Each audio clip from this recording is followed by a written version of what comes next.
So start करते हैं। वापस आगे हम कवर कर रहे थे थ्योरीज ऑन मैनेजमेंट, ऐसी बात है। और अब तक हम कोई 5 क्लासिकल थ्योरी, 5 क्लासिकल थ्योरी, एक न्यो क्लासिकल, 5 क्लासिकल, एक न्यो क्लासिकल और कोई 5 मॉडर्न थ्योरीज भी कवर कर चुके हैं, ऐसी बात है हमारे बीच में। हाँ, तो पीछे रहेगी एक लास्ट थ्योरी, उसके बाद चैप्टर 1 की थ्योरी से हमारी जान छूट जाएगी। क्या थ्योरी आज हम कवर करने जा रहे हैं? द मोस्ट गंदी तरीन एंड औखी theory, operational research. Operational research,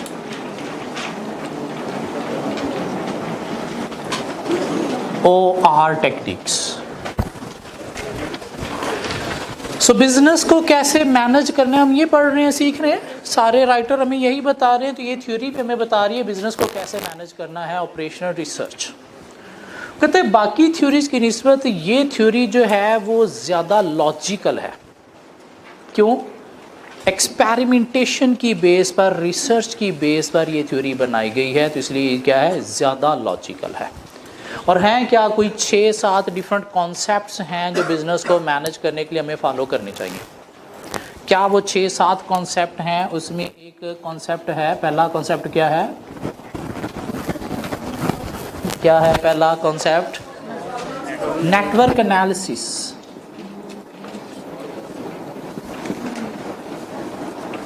दूसरा कॉन्सेप्ट है गेम थ्योरी। तीसरा कॉन्सेप्ट है क्यूइंग थ्योरी। और चौथा कॉन्सेप्ट है सिमुलेशन। कॉन्सेप्ट और हैं, लेकिन पहले हम ये 4 कवर करेंगे, फिर उसकी तरफ चलेंगे। तो बिज़नेस को कैसे मैनेज करना है, बिज़नेस को मैनेज करने के लिए हमें बताया जा रहा है कोई कॉन्सेप्ट हैं जो हमें बिज़नेस में अप्लाई करने चाहिए, जिससे बिज़नेस बेस्ट वे में मैनेज होगा। मीन ये कॉन्सेप्ट बिज़नेस की प्रॉब्लम को सॉल्व करने में या बिज़नेस के अंदर डिसीजन मेकिंग में हमें हेल्प देते हैं। नेटवर्क एनालिसिस क्या कहता है कि अगर आप ऑर्गेनाइजेशन के अंदर कोई प्रोजेक्ट स्टार्ट करने जा रहे हो,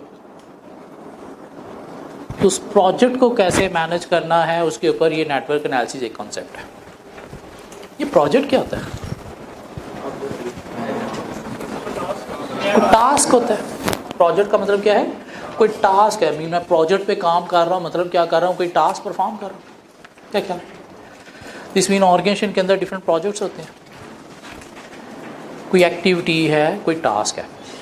लेकिन ऑर्गेनाइजेशन के अंदर तो काफ़ी सारी एक्टिविटीज़, काफ़ी सारे टास्क होते हैं, तो क्या सारे प्रोजेक्ट होते हैं? नहीं। वो कहते हैं प्रोजेक्ट क्या है, रूटीन से हट के कुछ नया करने का जो टास्क है वो क्या है, प्रोजेक्ट है। रूटीन टास्क प्रोजेक्ट नहीं होते। रूटीन से हट के कुछ नया करने का जो टास्क है वो क्या है, प्रोजेक्ट है। और चूंकि नया टास्क है तो इसलिए इसमें फेल होने का चांस भी ज़्यादा होता है। कहते एक प्रोजेक्ट सक्सेसफुल होता है अगर हमने within time, within cost complete किया। Within time, within cost complete नहीं हुआ तो प्रोजेक्ट फेल हो गया। इसलिए प्रोजेक्ट को प्लान करना बहुत ज़रूरी है कि अगर आपने प्रॉपर्ली प्लान नहीं किया तो with in time, within cost complete नहीं होगा। क्यों? रूटीन से हटके है, तो इसलिए फेलियर का चांस भी ज़्यादा है कि with in time, within cost complete नहीं हुआ तो क्या हो जाएगा, फेल हो जाएगा। तो इसे कैसे प्लान करना है प्रॉपर्ली, वो हमें ये नेटवर्क एनालिसिस कॉन्सेप्ट बताएगा आज। सो प्रोजेक्ट क्या है? कोई टास्क है, कोई एक्टिविटी है, लेकिन न्यू टास्क, रूटीन से हटके, जो हम शायद ज़िंदगी में पहली दफ़ा करने जा रहे हैं, पहले कभी नहीं किया, या हम कभी कभार करते हैं। मीन हमारा रूटीन का ये टास्क नहीं होता। सपोज हमने अपनी ऑर्गेनाइजेशन को मैनुअल से कंप्यूटराइज्ड करना है, तो कंप्यूटराइज्ड करने के लिए हमने एक टीम को टास्क दिया, भाई आपने सारा मैनुअल कंप्यूटर में कन्वर्ट करना है ताकि सब कुछ कंप्यूटराइज्ड हो जाए। तो जो टीम मैनुअल को कंप्यूटराइज्ड में कन्वर्ट करने जा रही है, क्या करने जा रही है, एक प्रोजेक्ट पे काम करने जा रही है। क्या ये मैनुअल से कंप्यूटराइज्ड हम डेली करते हैं? नहीं, पहली दफ़ा करने जा रहे हैं, इसलिए क्या है, प्रोजेक्ट। या सपोज हमारा कंस्ट्रक्शन का बिजनेस है, क्या करते हैं हम, कंस्ट्रक्शन करते हैं किस चीज़ की, घर बनाते हैं, रोड्स बनाते हैं, बिल्डिंग्स बनाते हैं, प्लाजास बनाते हैं, और ये हमारा रूटीन का काम है। सपोज हमारे पास एक कस्टमर आता है, कहता है जी आपने मुझे कोई यूनिक किस्म की बिल्डिंग बना के देनी है। सपोज कस्टमर आता है जी आपने मुझे ताजमहल बना के देना है, क्या ताजमहल हम रूटीन में बनाते हैं? नहीं। तो ये जो ताजमहल हम बनाने जा रहे हैं ये क्या है? रूटीन से हट के कुछ नया काम करना, एक प्रोजेक्ट पे काम करने जा रहे हैं। और प्रोजेक्ट सक्सेसफुल होगा अगर within time within cost complete हुआ। Within time within cost complete नहीं हुआ तो क्या हो जाएगा? फिर ताजमहल कौन बनवा रहा है हमसे? शाहजहान बनवा रहा है। क्यों बनवा रहा है? अपनी 7वीं बीवी को बर्थडे पे गिफ्ट करने के लिए।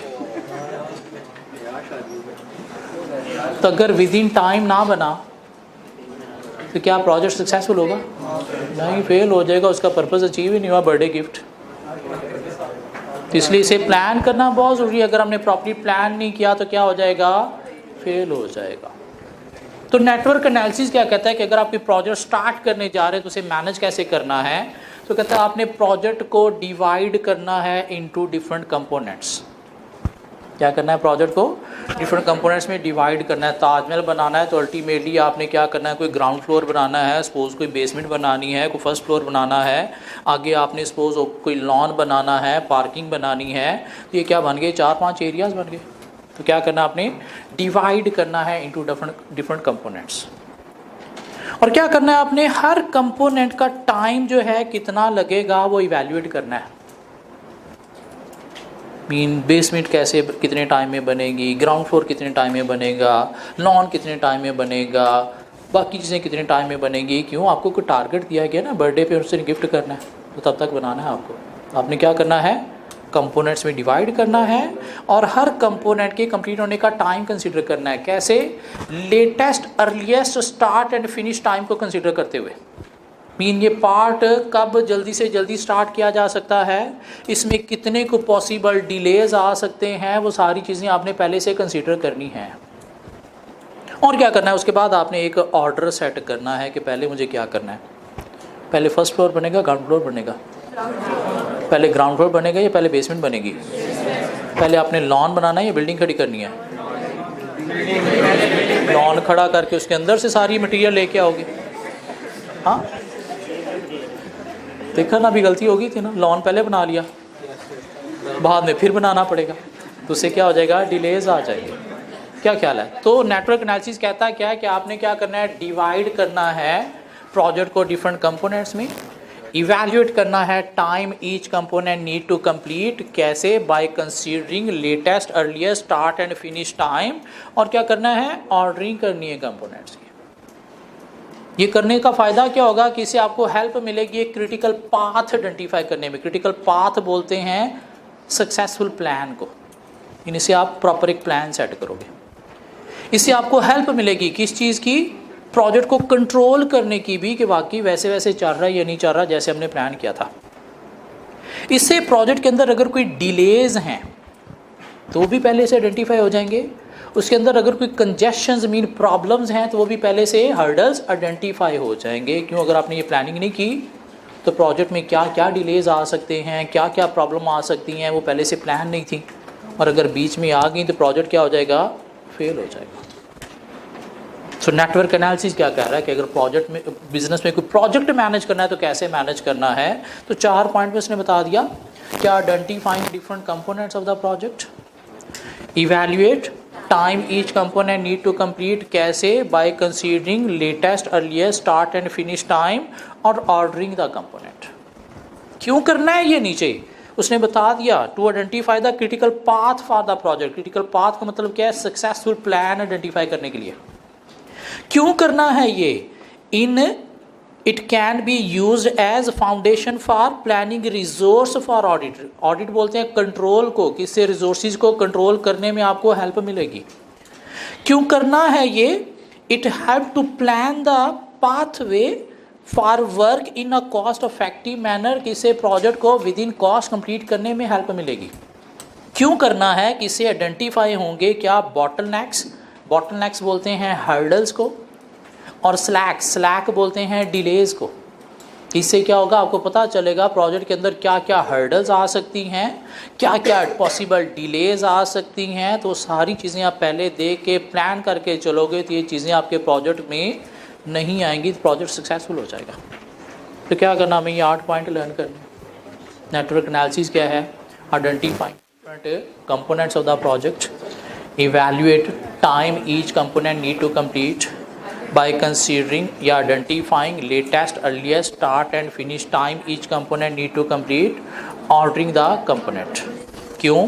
To identify critical path for the project, to set foundation for resource audit, to identify to complete project in cost effective manners, and to identify bottlenecks and slack exist in the project. Bottlenecks mean hurdles, slack का मतलब क्या है? Delays. ये 8 point बस रटा लगाने हैं। इसके नीचे बॉटलनेक्स का मतलब क्या है, स्लैक का मतलब क्या है, क्रिटिकल पाथ का मतलब क्या है, वो लर्न नहीं करना, सिर्फ कॉन्सेप्ट के लिए कि इन वर्ड का मतलब क्या है। सो बिजनेस को मैनेज करने के लिए कोई डिफरेंट ऑपरेशन रिसर्च में हमें टेक्निक्स बताई गई हैं। हाँ, प्रोजेक्ट को कैसे मैनेज करना है उससे रिलेटेड हमें नेटवर्क एनालिसिस मिल गया। एक और हमारे पास टेक्निक है गेम थ्योरी, जो हमें हेल्प देगी किस चीज़ में? डिसीजन मेकिंग में। किस चीज़ में हेल्प देगी? डिसीजन मेकिंग में। कहते हैं कि एक बिजनेस की सक्सेस या फेलियर डिपेंड करती है सपोर्ट ऑफ स्टेक होल्डर पे। ऐसी बात है? स्टेक होल्डर की सपोर्ट है तो आपका बिजनेस सक्सेसफुली चलेगा। स्टेक होल्डर सपोर्ट छोड़ देंगे तो बिजनेस खत्म हो जाएगा। कोई स्टेक होल्डर आपको सपोर्ट कर रहा है तो क्यों कर रहा है? अपने बेनिफिट के लिए, और तब तक सपोर्ट करेगा जब तक आप उसका बेनिफिट उसे प्रोवाइड करोगे। इसलिए आपने डिसीजन मेकिंग में क्या करना है? सिर्फ अपना बेस्ट नहीं देखना, सब स्टेक होल्डर का बेस्ट देखना है। सब स्टेक होल्डर का बेस्ट देखोगे तो आपको मिलेगी क्या? Cooperation mean support. किसी एक का अगर आपने बेस्ट नहीं देखा तो उसके साथ क्या राइज होगा? कन्फ्लिक्ट। और जब कन्फ्लिक्ट राइज होगा तो आपका बिजनेस तबाह हो जाएगा। इसलिए आपने डिसीजन मेकिंग में कंसीडर करना है क्या? Cooperation and conflict with stakeholder को, कि मैं ये जो डिसाइड करने जा रहा हूँ क्या इसमें कोऑपरेशन मेंटेन रहेगी? मैं ये जो डिसाइड करने जा रहा हूँ किसी स्टेक होल्डर के साथ कन्फ्लिक्ट तो नहीं आ जाएगा? क्योंकि कन्फ्लिक्ट आ गया तो डिसीजन मेकिंग अच्छी नहीं हुई। क्या ख्याल है? अब कहता है डिसीजन लेते वक्त आपके पास कोई डिफरेंट गेम्स हैं जिनके थ्रू आप डिसीजन लेते हो। क्या गेम्स हो सकती हैं? एक गेम है जीरो सम गेम, और एक गेम है non zero sum game.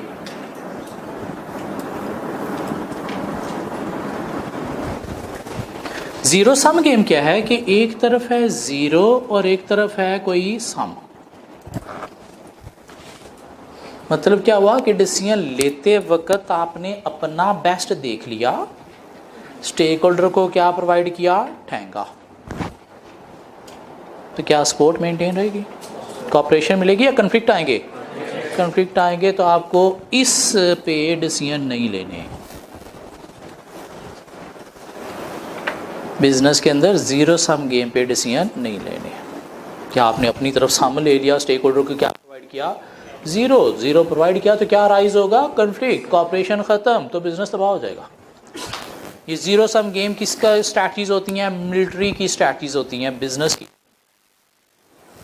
Military वालों ने कहीं पे ऑपरेशन करना है, कोई दहशतगर्द मारना है तो बम फोड़ना है, साथ कोई मासूम जानने भी जाती हैं तो जाएं, हमें वो बम फोड़ना है।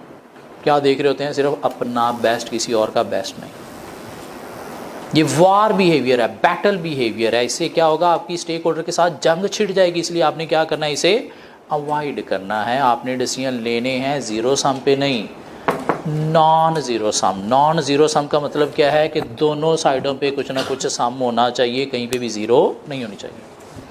और इसलिए अपनी ज़ीरो तो आप नहीं ना करोगे, अपने आप का तो कुछ बेनिफिट देखोगे, लेकिन साथ स्टेक होल्डर की तरफ भी ज़ीरो नहीं क्या होना चाहिए? सम होना चाहिए। जिससे क्या मिलेगी? कोऑपरेशन या कन्फ्लिक्ट? कोऑपरेशन। सपोर्ट मेंटेन रहेगी और बिजनेस चलेगा। क्यों? आपने क्या देखा?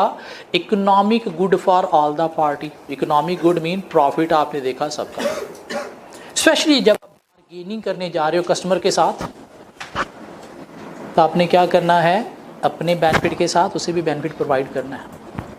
एम्प्लॉयज़ के साथ अपने बेनिफिट के साथ उन्हें भी बेनिफिट प्रोवाइड करना है सप्लायर के साथ अपना बेनिफिट, तो उनका बेनिफिट भी देना है, फिर जाके वो बारगेनिंग सक्सेसफुल होगी, कॉपरेशन मिलेगी, वरना क्या होगा, कंफ्लिक्ट। सो क्या कह रहा है, अगर आपने प्रोजेक्ट को मैनेज करना है तो नेटवर्क एनालिसिस कहता है जी कि आपने कंपोनेंट्स में डिवाइड करना है, टाइम इवैल्यूएट करना है, latest earliest start time identify करना है, ऑर्डर करना है। क्यों? Critical path, foundation for control के लिए, कॉस्ट इफेक्टिव मैनर में कंप्लीट करने के लिए, और स्लैक और बॉटलनेक को आइडेंटिफाई करने के लिए। नहीं, अगर आपने डिसीजन मेकिंग करनी है तो गेम थ्योरी क्या कहती है, जीरो सम से नहीं, नॉन जीरो सम से डिसीजन लेने हैं। आपने कंसीडर करना है क्या, कॉपरेशन एंड कन्फ्लिक्ट को। मीन डिसीजन डिसाइड करते वक्त आपने देखना इसके आउटकम क्या आएंगे, और आउटकम क्या देखने हैं, जीरो सम या non zero sum, non zero सम। क्यों? जीरो सम क्या है, वार बिहेवियर, बैटल बिहेवियर अवॉइड करना है आपको। क्या देखना है, नॉन जीरो सम। हम पढ़ते हैं क्या है गेम थ्योरी। कहते जी, studying mathematical models of conflict and cooperation to help make strategic decision. Mean decision लेते वक्त स्ट्रेटेजिक टॉप लेवल पे आपने क्या करना है, डिफरेंट मॉडल्स के थ्रू कॉपरेशन कन्फ्लिक्ट को कंसीडर करना है। Rules that are specified which represent various choices of action available. Mean decide करते वक्त आपके पास काफ़ी सारी अवेलेबल चॉइसेस होती हैं जिसमें से आपने कुछ चूज़ करना है। तो हर चॉइस को आपने देखना है, इवैल्यूएट करना है हर अल्टरनेटिव को कि कहाँ पे कॉपरेशन मिल रही है और कहाँ पे कन्फ्लिक्ट राइज हो रहा है, मीन ज़्यादा का बेस्ट किस में है। So what the potential and likely outcomes of various courses of action will be. A number of different game theory style exist to applied for us. Zero sum game and many person mean non-zero sum game. Zero sum game क्या है, battle behavior or war behavior. This is where one person's gain is another loss. It is frequently used by military strategies. तो business को ये strategy adopt नहीं करनी। business को क्या adopt करनी है, many person game mean non-zero sum game. Behavior, economic mean profitable behavior. The objective is that for the greater good it pays for parties to cooperate.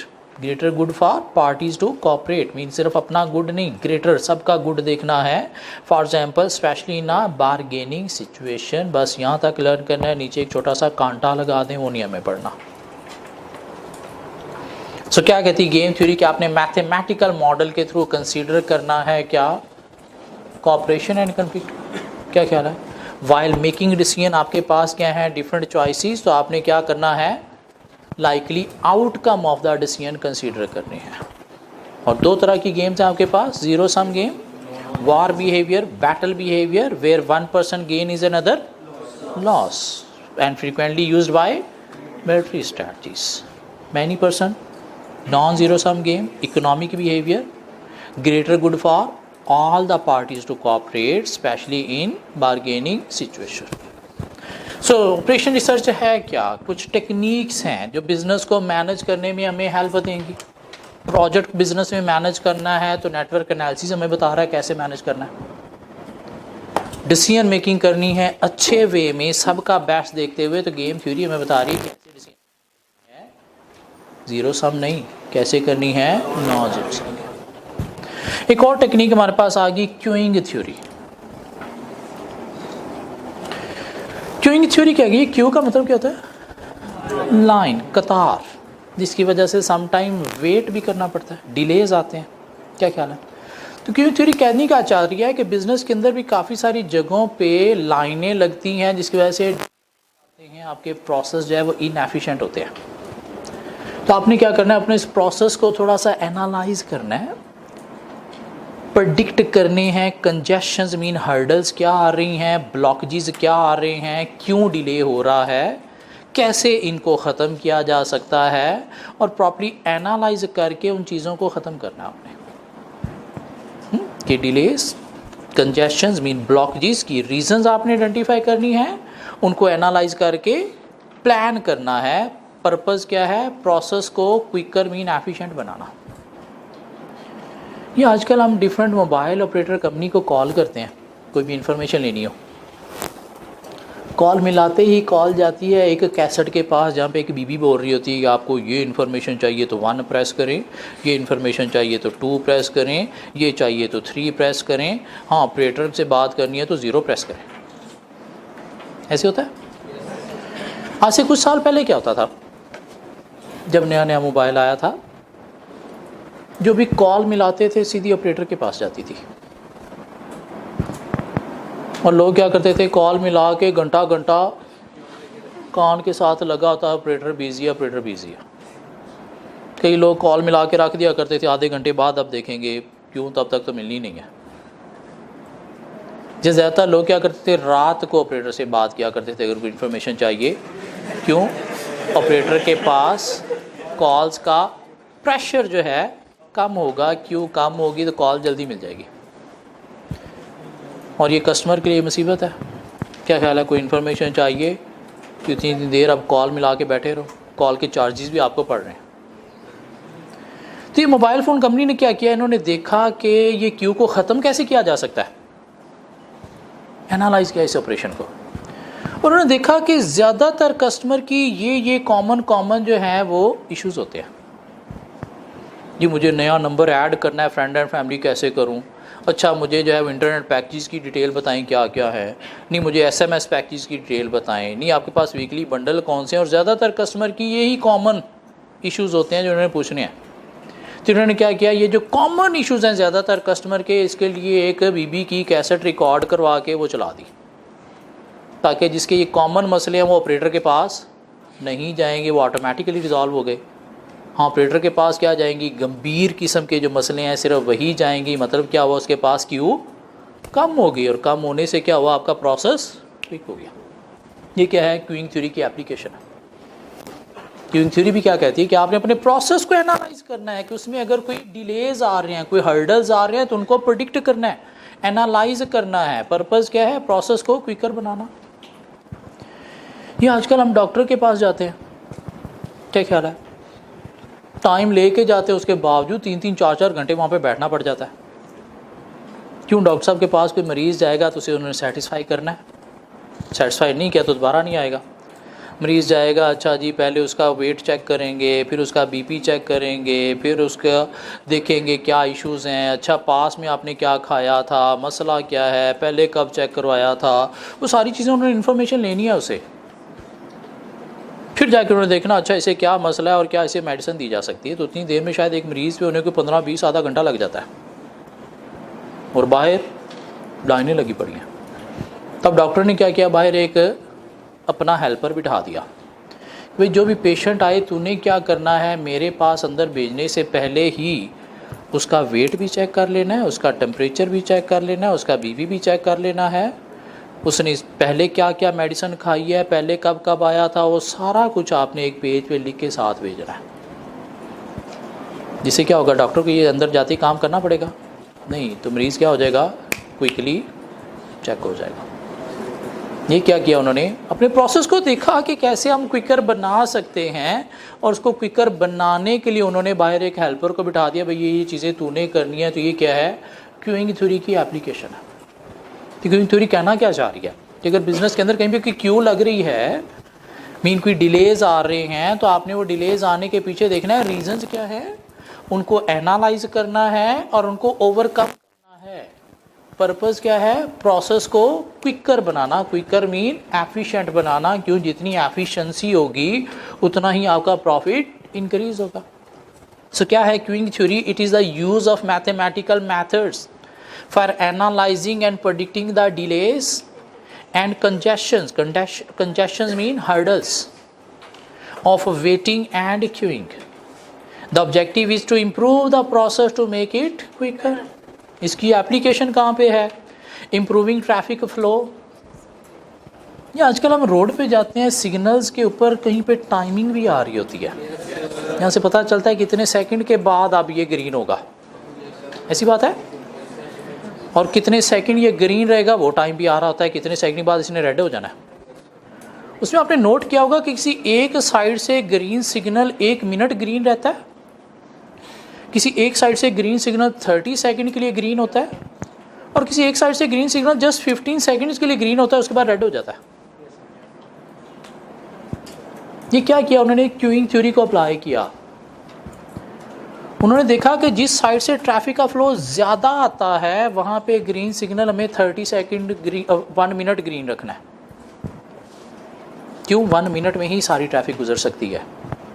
जहाँ से कम आ रहा है वहाँ पे 30 सेकंड ग्रीन रखना है, और जिस साइड से बहुत कम ट्रैफिक है वहाँ पे कितने सेकंड रखना है? 15 सेकंड। क्यों? 15 सेकंड में ही सारी ट्रैफिक गुजर जाएगी। अगर उधर भी 1 मिनट रखा तो बाकी 45 सेकंड फजूल में ग्रीन रहेगा और इधर से क्यू और बिल्टअप हो जाएगी। ये क्या है? क्यूइंग थ्योरी की एप्लीकेशन है। तो कहाँ पे एप्लीकेशन है? ट्रैफिक कंट्रोल में, सिग्नल की टाइमिंग में। कहाँ पे इसकी एप्लीकेशन है? Processing shipping orders more efficiently. इन कैसे हम शिपिंग को क्विक बना सकते हैं, डिलीवरी को कैसे क्विक बना सकते हैं, रादर दैन कि हमारा सपोज लाहौर में हम क्या करते हैं, कोई बिज़नेस करते हैं और घरों पे डिलीवरीज देते हैं।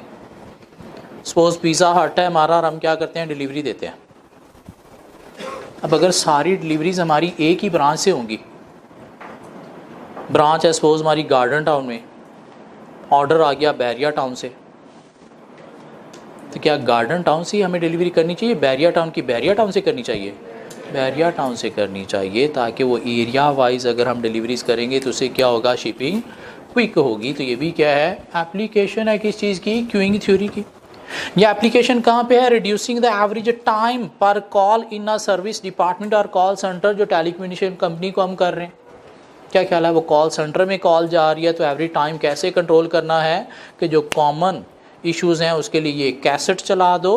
हाँ, जो कि वाकई ही डिफ़िकल्ट इशू है, जो कॉमन नहीं है, तो वही कॉल्स ही जाएंगी ऑपरेटर के पास। ऑपरेटर के पास क्यू कम होगी तो जल्दी रिस्पॉन्ड कर सकेगा आपकी कॉल को। Improving flow through shops, factories and hospitals. जो हॉस्पिटल में उन्होंने क्या किया? बाहर अपना एक हेल्पर बिठा दिया। सो नेटवर्क एनालिसिस क्या कहता है? बिजनेस के अंदर प्रोजेक्ट को कैसे मैनेज करना है। Identifying different components of the project, evaluate time each component need to complete, identifying latest earliest start and finish time, ordering the component. क्यों? To identify critical path for the project. क्यों? To set foundation for resource audit. क्यों? To complete project in cost effective manner. क्यों? To identify bottlenecks and slack exist in the project. ये 8 point हमें रटा लगाने हैं। Queuing theory क्या कहती है? गेम थ्योरी क्या कहती है? Mathematical model need to be consider, किस लिए? For cooperation and conflict.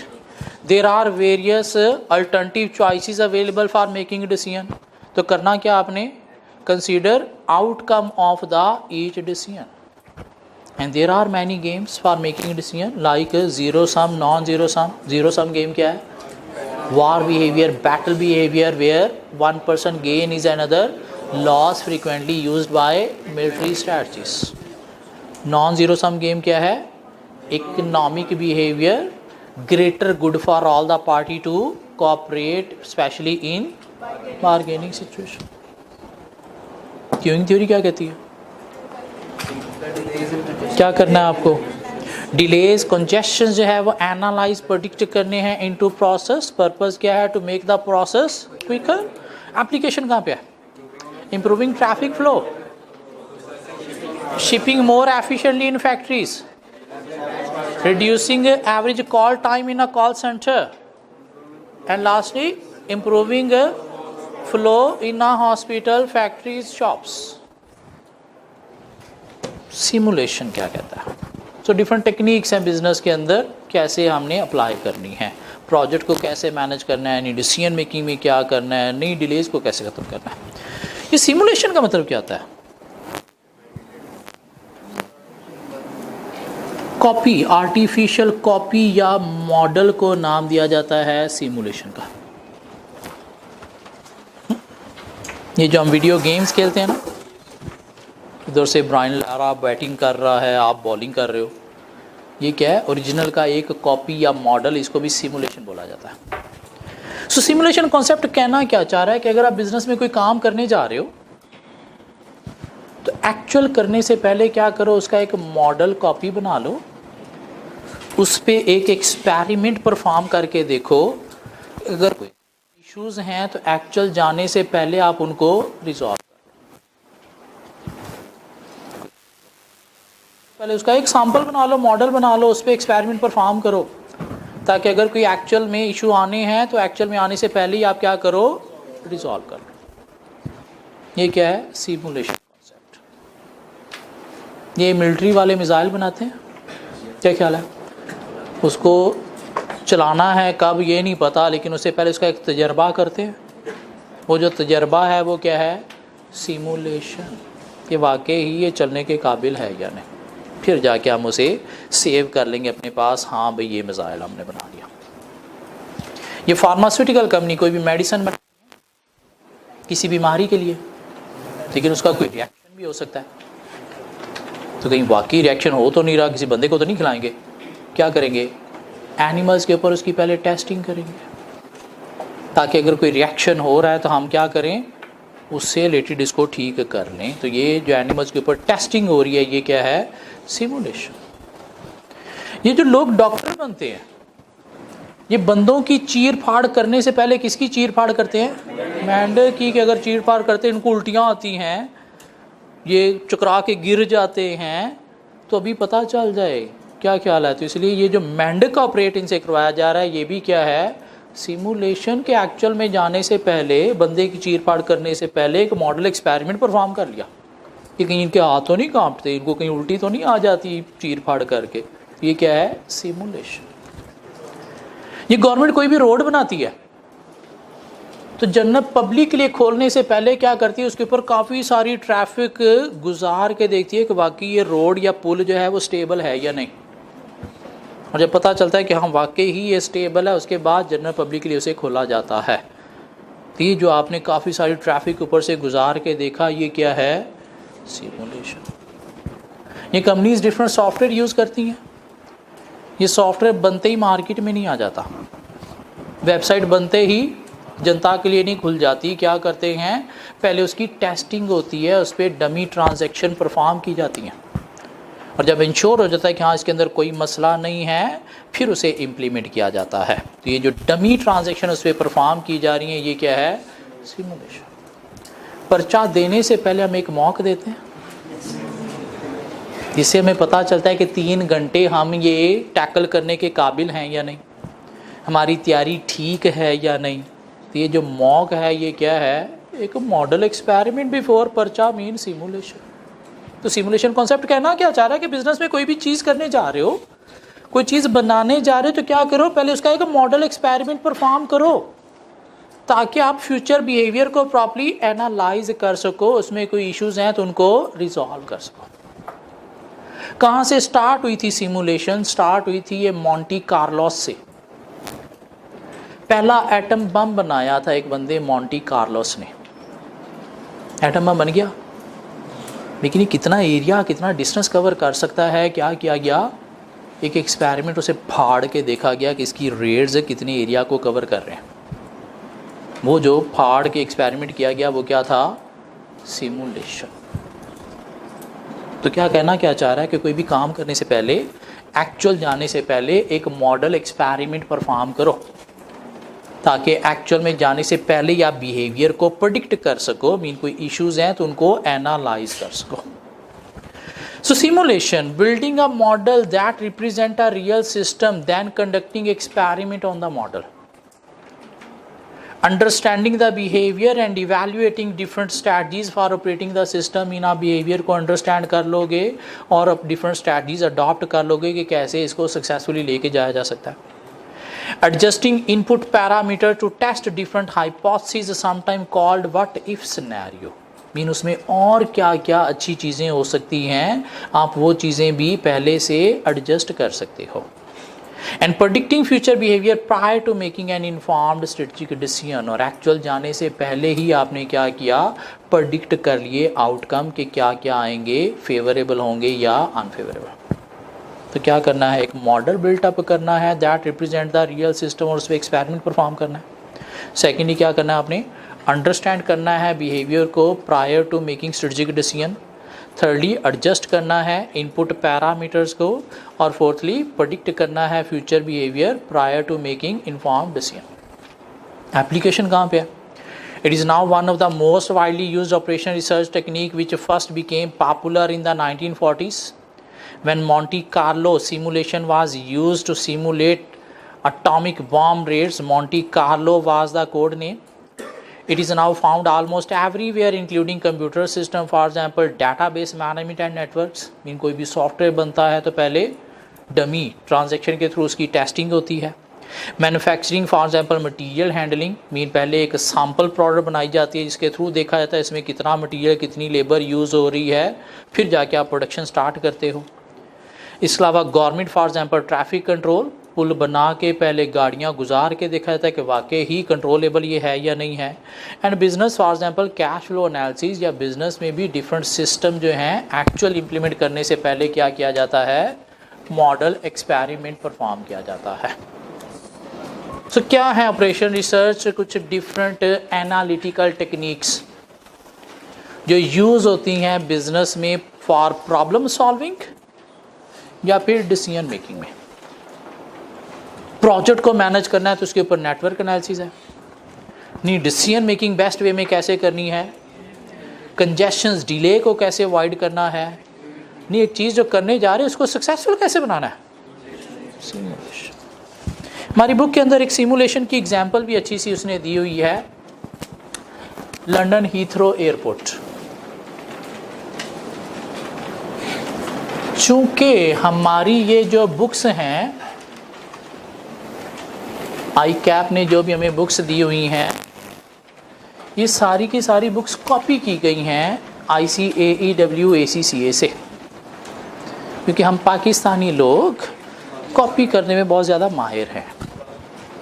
ICAP आज से कोई 5-7 साल पहले बुक्स नहीं होती थी, बुक्स नहीं होती थी ICAP की तरफ से. ICAP सिर्फ हर सब्जेक्ट का कंटेंट्स बता दिया करते थे, भाई ये टॉपिक है जो आपने प्रिपेयर करने हैं. कहाँ से प्रिपेयर करने हैं, जहाँ से मर्ज़ी करो. टीचर आता था क्लास में, पहले दिन आके बताता था ये कंटेंट्स हैं इसलिए पूरे हमारे सेशन में, और कोई इतनी मोटी डिफरेंट गोरे राइटर की 4-5 बुक्स के नाम बोर्ड पे लिख दिया करता था कि हमने यहाँ से प्रिपेयर करना है. डेली आना है, टीचर ने एक टॉपिक पढ़ाना है, नेटवर्क एनालिसिस क्या होता है, ये क्या होता है, ये क्या होता है, ये क्या होता है. हमने तो 4 पढ़े, उस तरह से 7 आधे लेक्चर में हो जाया करते थे. हम तो डेली एक थ्योरी पढ़ रहे हैं, उस तरह डेली 2-2 थ्योरीज 1 घंटे में हो जाया करती थी. जाके पढ़ लेना. कहाँ से, वो जो 5 बुक्स मैंने बताई थी ना, उनके अंदर से स्टूडेंट घर जाता था, 5 बुक्स में से देखता था कहाँ पे मटेरियल अवेलेबल है, वहाँ पे जाके पढ़ता था, अपने नोट्स प्रिपेयर करता था, मेहनत करता था अच्छी खासी. बड़ा मसला था स्टूडेंट्स को, कुछ टॉपिक्स बुक्स में मिला ही नहीं करते थे. कहाँ से गूगल कर रहा है, ढूंढ रहा है कहाँ से मटेरियल इनका मिल रहा है और प्रिपेयर कर रहा है, जिस वजह से सीए को बड़ा ही मुश्किल समझा जाता है. किसी को बताओ सीए कर रहा हो और पुराने लोग परेशान हो जाते हो, सीए कर रहा है, अच्छा बड़ा लायक है तू तो. डॉक्टर इंजीनियरिंग उतनी मुश्किल नहीं होती थी जितना सीए मुश्किल होता था. क्यों, इस तरह से लोग प्रिपेयर करते थे. 5-7 साल पहले ICAP को थोड़ा सा रहम आया, उसने कहा नहीं बुक्स दे देनी चाहिए स्टूडेंट्स को, बड़े मसले में रहते हैं. गोरों की बुक्स एक तो अवेलेबल नहीं होती, लाइब्रेरीज़ भी इतनी अच्छी नहीं है कि वहाँ से जाके फाइंड कर सकें, और बड़ी महंगी भी होती हैं, स्टूडेंट्स अफोर्ड भी नहीं कर सकता बेचारा. तो चलो हम बुक्स बनाते हैं. कुछ लोगों को इकट्ठा किया, उन्होंने कहा जी हाँ हम बना के देते हैं, 2 करोड़ पे एक बुक का चार्ज करेंगे. ICAP ने कहा बड़ा पैसा पड़ा है, कोई बात नहीं ले लो. एक बुक का 2-2 करोड़ रुपया दिया इनको. इन्होंने क्या किया, अच्छा ये कंटेंट्स है, जाके ACCA की बुक्स खोलनी, ICAW की बुक्स खोलनी, उनके अंदर ये कंटेंट्स मिल गए, क्योंकि वो भी अकाउंटेंसी यही चीज़ें पढ़ा रहे हैं. Copy paste copy paste copy paste copy paste book बन गई. और ICAW ACCA कहाँ पे है, UK में. तो उनकी बुक्स में एग्जाम्पल्स किन की होंगी, उनके कल्चर की. तो हमारी बुक्स में भी वही एग्जाम्पल्स UK के कल्चर की. क्यों, क्योंकि बुक्स वहाँ से कॉपी की गई. कॉपी भी किस तरह से किया गया, एक क्वेश्चन था वहाँ पे, जैक बंदे का नाम, क्वेश्चन का नाम है जैक, इन्होंने जैक को कर दिया जाकिर. एक क्वेश्चन है सैम, उसको कर दिया समीर. हेडिंग चेंज कर दी, अंदर जैक ही चल रहा है. अभी आई कैप ने BMBS की बुक चेंज की, नई बुक जो आई है, मैं हमें शायद नशे में था बंदा जिसने बनाई है। एक टॉपिक स्टार्ट किया, एक टॉपिक है जो पिछले पेज का, उसने क्या किया, एक टॉपिक स्टार्ट किया है, वो पिछले पेज वाला टॉपिक इसके अंदर पेस्ट कर दिया, वो टॉपिक चलना शुरू हो गया, वो ख़त्म हुआ है, उसके बाद यही टॉपिक आधा फिर आ गया। मतलब किसी ने रिव्यू भी नहीं की कि बुक बनाई क्या आपने, कि इस तरह की कम से कम चलो गलतियाँ तो दूर कर लो।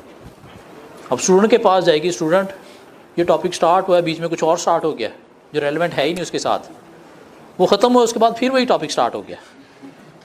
अब स्टूडेंट समझेगा शायद ये भी इसी का पार्ट है। तो इस तरह से काफ़ी सारी हमें एग्जांपल्स मिलेंगी यूके की, जो हम साथ साथ कवर करते चले जाएंगे। लंदन हीथ्रो एयरपोर्ट की बात करें तो ये दुनिया का बिजिएस्ट एयरपोर्ट है। पिछले कोई 3 सालों से दुबई एयरपोर्ट दुनिया का बिजिएस्ट एयरपोर्ट है। पिछले कई सालों से लंदन हीथ्रो एयरपोर्ट दुनिया का बिजिएस्ट एयरपोर्ट है। मीन काफ़ी सारे पैसेंजर्स वहाँ पे ट्रैवल करते हैं। इन्होंने क्या करना था, उस लंदन हीथ्रो एयरपोर्ट का एक नया टर्मिनल, मीन एक नया ब्लॉक बनाना था कि हम इसे एक्सटेंड कर दें।